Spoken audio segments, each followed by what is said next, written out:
honoring Mother's Day, I want to begin by saying that I am well aware that there are people like me for whom the notion of mother doesn't immediately feel good. You know, it doesn't bring up positive ideas. And when people, you know, have these concepts of motherhood that you find down the Hallmark aisle, you know, you think that this is other people's lives, right? And so I just want to start with the sharing that was true for me for many a year. And it was only really in the beginning of my spiritual journey that I started to heal around this, because this teaching in unity that I discovered allowed me to recognize that these qualities that I did not find in my biological mother, I could find in myself. And having found them in myself, I lack for them no more, so long as I am willing to turn within to myself to unfold and better express and thus live and have a world filled with these qualities that involve greater, and I say greater because it's progress, not perfection. It's not like suddenly nobody taught me how to nurture and now I'm a nurturer, you know, but I have more nurturing in my life as a result. I have more tenderness in my life now as a result of opening up to this truth that it could be found within me. And the more I expressed it, lo and behold, the more the world started to mirror it back to me through not only the women in my life, but also the men.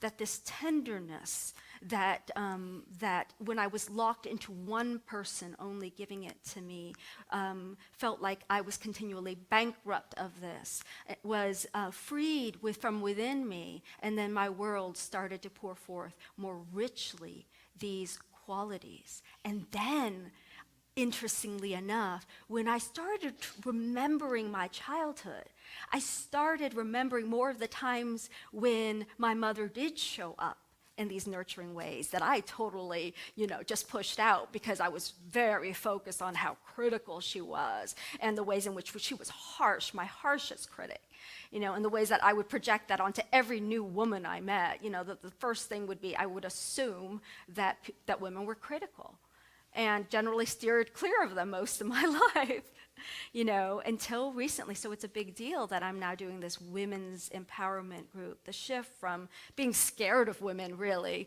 to now embracing peers who are powerful, intelligent, beautiful women, nurturing women in my life. And so this dedication, I want to invite you to hold from a place that if you don't feel these things about motherhood, that you could, that it's there, that it's within you, as well as in that other person, that what you didn't get, perhaps you could give, whether you are a man or a woman. Dedication, originally written by Bradford Taylor. To all of you mothers, grandmothers, stepmothers, foster mothers, adoptive mothers, nurturers, and mother-like people out there. To all of you healers, the hearers, the feelers, the finders, the keepers of wisdom, the cleaners, and the cooks. To all of you Band-Aid stretchers, boo-boo kissers, comforters and consolers, readers of bedtime stories, singers of sweet lullabies, quilt makers, wearers of many hats, weavers of many colors. To all you who listen to our rants and then speak softly. To all you gentle advisors and assistance givers, on this day, we see you, we honor you, we remember you, we are you, and we thank you. And so it is.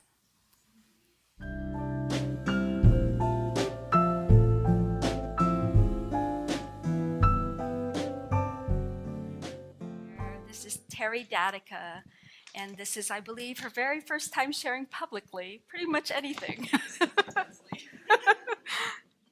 So Terri. Hello, my name's Terri. For those of you I have not met yet, thank you for holding this space so I can share with you all here today. I am a mother of 4 boys. Many of you have met Alex, Cody, and Diego. A bit of background on me. My childhood was not healthy. It was filled with alcoholism, divorces, abuse, abandonment. I became the most responsible person in my house by the age of 8, with 2 younger siblings to care for. My relationship with my own mother has gone through many different stages of toxicity over the years. As I wrote this, my stomach was in knots, tears ready to flow, tension in my whole upper body, hands shaking, in part because those things I mentioned are the moments that I do remember. There are many years of repressed memories. Presently, as some of you may know, I am learning through spiritual counseling with Nhien and the recent boundaries class taught by Shane and Maka, as well as through trying out meditation, which is hard for me, ways to set healthy boundaries with her. So being honest, when I was younger, I never wanted to be a mom. I was terrified that I would be like my mother, and 14 years ago, I got pregnant, 5 months into dating a guy, just over a year sober in AA, not planned, and with twins. The bigger shock to me, though, however, was when my now husband, Joel, looked into my tear-stained, terrified face, and he said, "You don't have to be your mother. You can choose differently. I'm not going anywhere, and we can do this together." It's like, wow. So, at 34 weeks into the pregnancy, we lost Javier, and Diego was born 6 weeks early by emergency C-section. I had been exploring spirituality and metaphysics for a couple years before this, but this experience of loss and grief shattered the higher power I had come to know.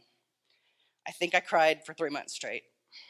Then the perfectionist inside me shoved all those emotions down deep, and I decided I needed to be the best mother I could for my living son.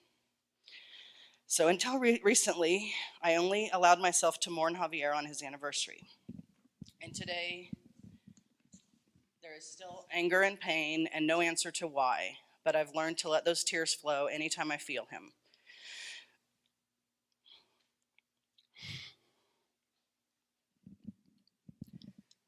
And I am so grateful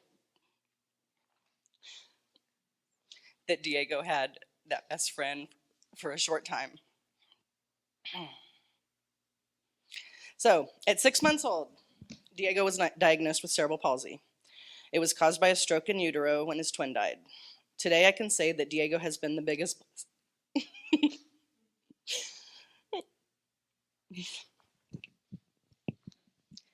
he's been the biggest blessing in my life.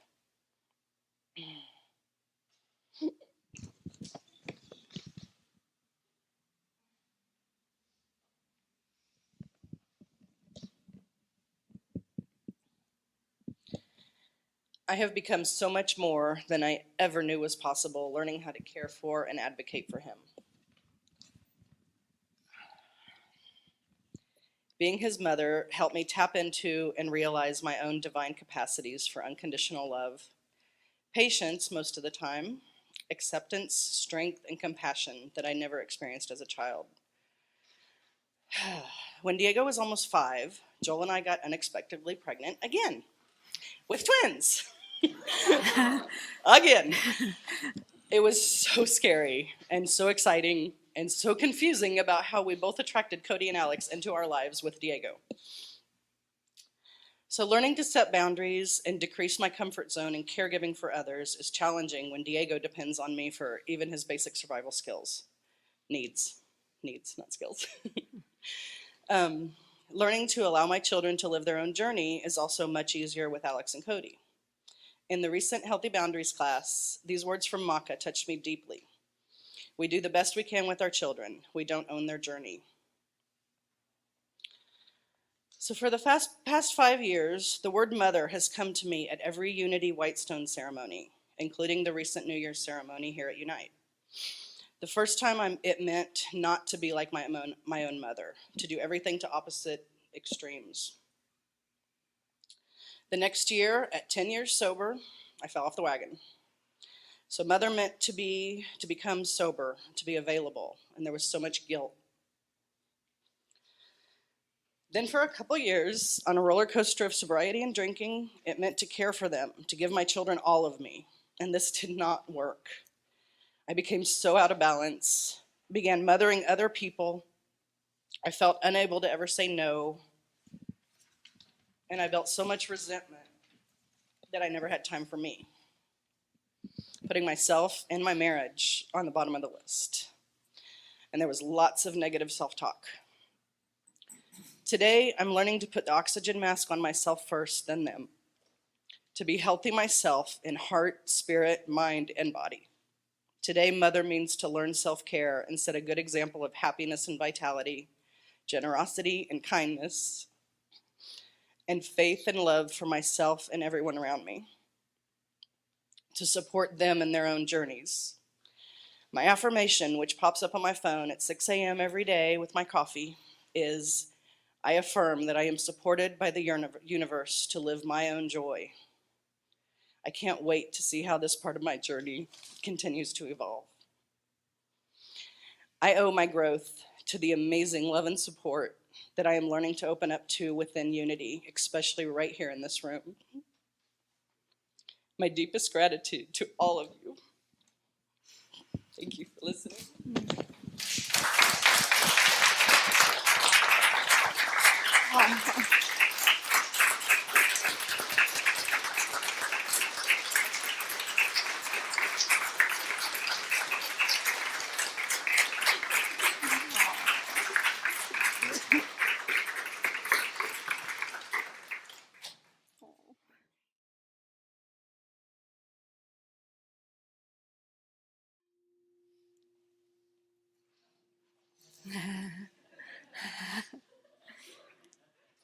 Got the right hat. I was going to wear that hat today, but I had to use it to strain spaghetti 3 weeks ago for my daughters. That's my little girl Macy in that middle picture. She's beautiful. Macy was born at 25 weeks, almost 4 months premature. A year and a half ago, we did her christening here. She's beautiful. I love her. When she was born, she was 1.13 pounds, and that picture in the upper left is my hand on her. I've had bigger sandwiches than that. That really changed my life. When Macy was born, I got thrust into single parenthood right at that moment, and it wasn't something I chose. Frankly, I was horrified about it, but I had a teacher. Victor was able to help me find, and he helped me start my practice of meditation and go to a Sangha for support. You all have been wonderfully supportive. I know most of you know my story a little bit from the christening. So all of a sudden I was a mother and a father, and I didn't know that at the time. I didn't know I was going to be a mother. I just was going to be a father. But things weren't going well with the children's mother. She had a really rough patch when we split up, and she wasn't able to mother them, and I found my older daughter, Maya, who's 11, there in the lower left picture. She mothers her mother on many occasions. So she needs a mother. And it means more than just providing, obviously. And I found that, well, like you said, Terri, put on the mask first. Like when the airplane has a crash, you got to put on your own oxygen mask before you help your children. Part of my practice is to just be present. Just really, as much as you can, be fully present, be with them. And when you do that, you bless everyone with your presence, by your presence. And it seemed, when I first was introduced to that concept, it seemed very far-fetched and nebulous and maybe even Pollyanna-ish. But I really believe it true. And it's been reinforced to me many, many times in many ways. And one interesting story, when Macy was born, a few weeks into her little life, they have you do kangaroo care, where you take your shirt open and the baby, of course, is naked, and they put the baby on your chest. And I'd learned to meditate, and by that point I was meditating for a year and a half, and those were the strongest, deepest meditations I ever had. And I really believed that she wasn't fully on this plane yet, and there was this strong purple, which is like the other side. It's the spiritual side that I got from her, and boy, was it amazingly powerful. And I felt so connected to her that from the very, very beginning for that. It was an amazing, I can't imagine having her come into this world any other way. She wanted out of that damn womb, and she wanted out now. And she wanted to get this party started. And that's Macy. She's a go-getter. She's a go-getter. So mothering, to me, besides being present for my girls, I have found it more imperative to really take care of myself. That's another thing Terri touched on. And it's so important to just try and stay healthy yourself. Take care of yourself first. The joy and the things the little things that you do to bring yourself pleasure are so important for the kids, even if it means you're not with the kids when you do it, because you have to nourish yourself to be able to give. You have to put into the well in order for others to be able to draw out of that well. And I am that well for my little girls. And I'm really hoping that through my example, I can give them things that I wasn't given as a child. My parents were fairly absent. And so I'm just trying to give them that gift of presence so they know undoubtedly that they're loved, and I can be their rock. And that's something I never saw myself as, nor a mother. But look at that hat. And that's my story. Thank you for letting me share. Thank you, Mark. Wife, Tracie.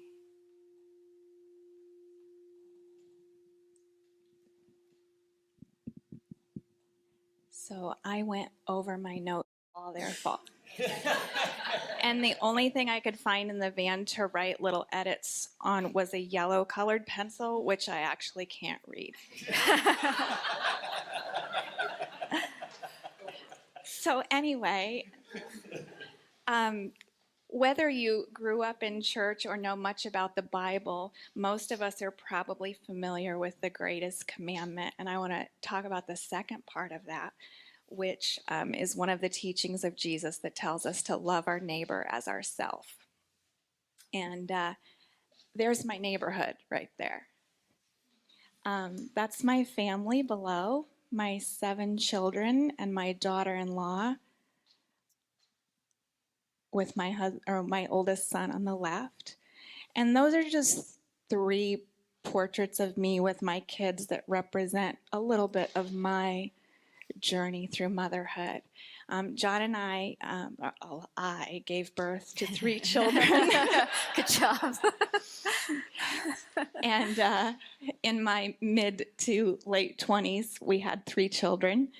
And they were pretty well grown up and making their own peanut butter sandwiches, and we decided to adopt 4 children in 4 years. So that happened.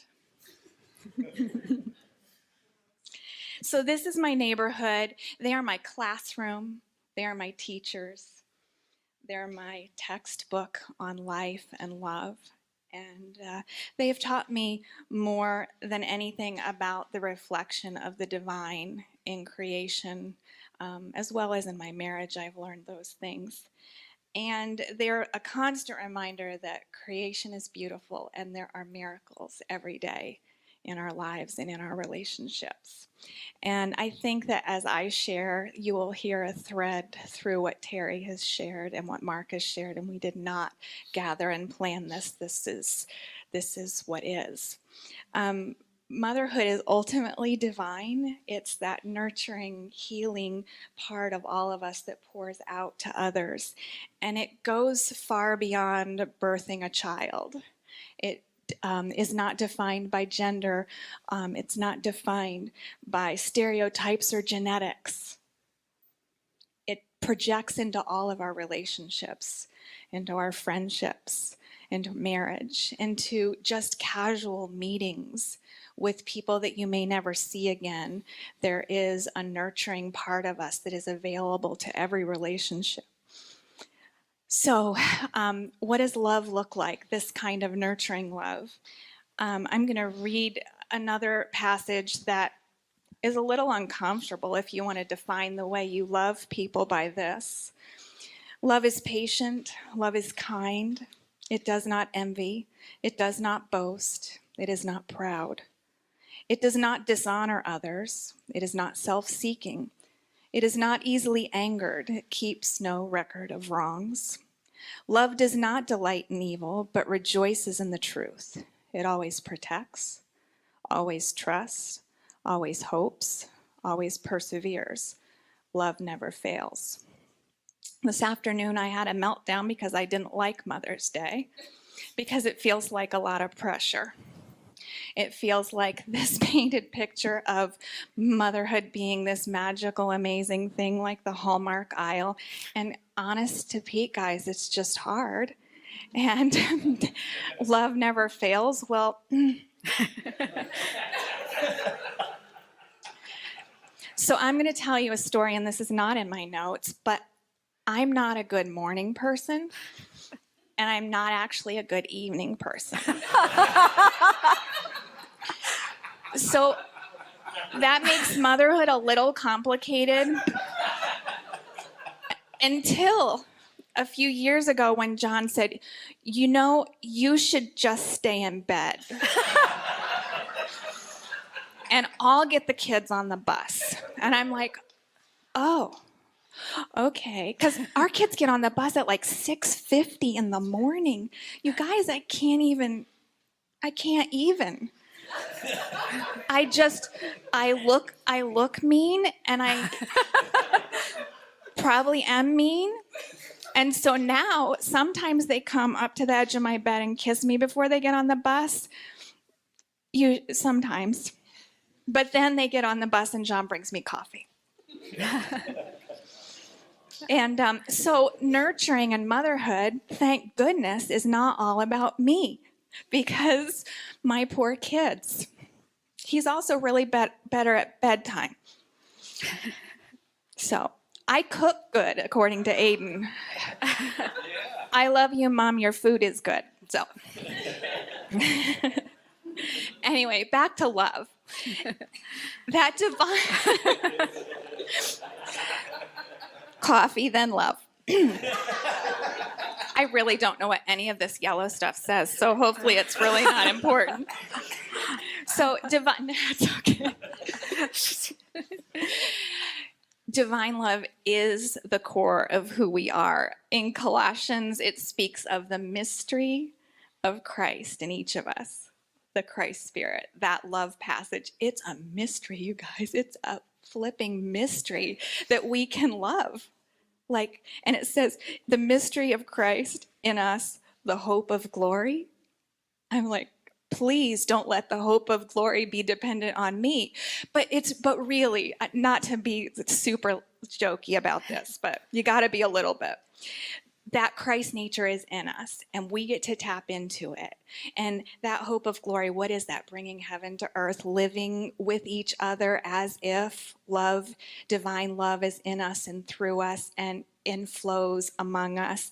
And that's really beautiful, and that's really powerful. And the only way that happens, you guys, is through prayer and meditation and affirmation and staying connected to that source. Mark said everybody's referred to it in some way, but you can't draw water from an empty cistern. He said, you cannot pour out that kind of love. You can't nurture others with that mother spirit without filling up, without really loving yourself first. Love your neighbor as yourself. You got to start with the as yourself, and go back to that place. And I'm going to share a couple little stories about how I've learned that, and learned it kind of the hard way through burnout.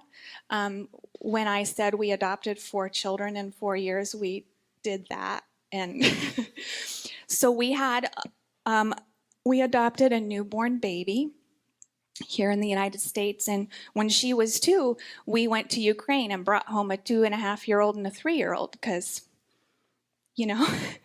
and they both had special needs. So then I had 3, and I don't know, at some point we're like, what do we do? So we did this. So we had triplets. So we had 3 in diapers, the whole thing. 3 climbing out of their beds in the middle of the night or getting in each other's beds and taking diapers off. But anyway, so we had 3. They were 3, whatever, they were little. And then we found out about a newborn baby boy that was going to need a family. And we said, yeah, that sounds like a good idea. And he was born in St. Louis. And we thought, okay, we know he's going to have Down syndrome. He's our second son with Down syndrome. And we'll go get him and bring him home. And sometimes life doesn't work out like that. Get him and bring him home. And Maddie was in the hospital for the first 11 months of his life. We were fortunate to be able to transfer him to Children's Mercy when he was 9 weeks old, but we did life with 3 toddlers, 2 with special needs, and a child with special needs and medical special needs in the hospital, who then came home with skilled nursing support on a ventilator with a lot of medical needs. So I'm fast giving you like a really long, complicated story with bullet points to tell you that there's a lot of trauma involved with that. Kids who've come from orphanages with broken spirits, lack of care, nurturing, having to learning what a mother is, what a father is. We were walking through the healing with our children. We were juggling life with a child in the hospital, and I hadn't really learned the as yourself part. And I was really good at taking care of everybody else. And I did that with all my might until I burnt right out. And so I had a scare physically, and had to really go, I can't keep pouring. I have nothing else to pour out unless I turn some attention to taking care of myself. And I had to balance that while taking care of everybody else. So I went through a transformation, an early transformation in really waking up to learning that I couldn't nurture others unless I nurtured myself. And fast forward a few years, and I had gotten better at that and was doing well at that, and things were going really well in our lives. And our little boy Maddie, who John is holding, that was a Father's Day picture. Makes sense, right? Yeah. 2 months after that picture was taken, Maddie died suddenly. And life that seemed perfect at the time was really uprooted. And fortunately, I went into that with a little history of learning how to take care of myself, but nobody teaches you how to do grief with a family, and how to walk your kids through grief while grieving and while supporting your husband and having your own grief. And so what I want to share about that is that as we nurture others and as we nurture ourselves, there has to be this constant flow of care, and it has to be okay for you to feel your feelings, to do your healing, to take care of yourself, and it's okay for your kids to see all that. And early on, I knew there was no way that beautiful family was going to survive if John and I didn't give ourselves permission to grieve and do it the best way we knew how. And the day after Maddie died, John was the first one to fall apart in our house. And one of our kids said, "Daddy's in Maddie's room crying." And what I watched next set the standard for what would happen over the next few years in our life. Our whole family surrounded him. And there was this nurturing flow of children nurturing grown-ups and grown-up children holding their grown-up parents. And that set the standard for all of us to go, this is how we're going to do it, and this is going to be okay. And it was the next day, I fell apart in a basket of dirty clothes, and the same thing happened. They came around me, and that would be the continual practice that our family would intuitively step into as a way of healing and growing together. And so where am I even going with this now? That's our story, and that's what we've learned, and I have become a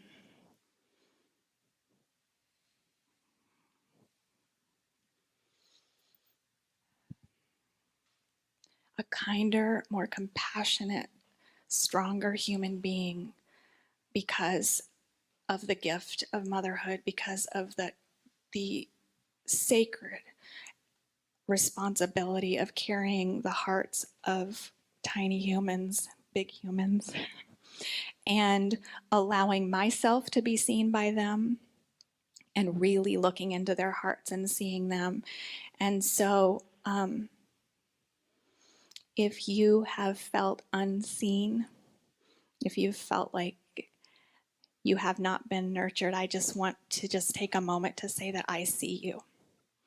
And I hold space for whatever pain or trauma you have maybe had to walk alone. And I honor you for your own journey and encourage you to embrace any opportunity to be vulnerable and real with another human being as part of your own healing. Thank you, Tracie.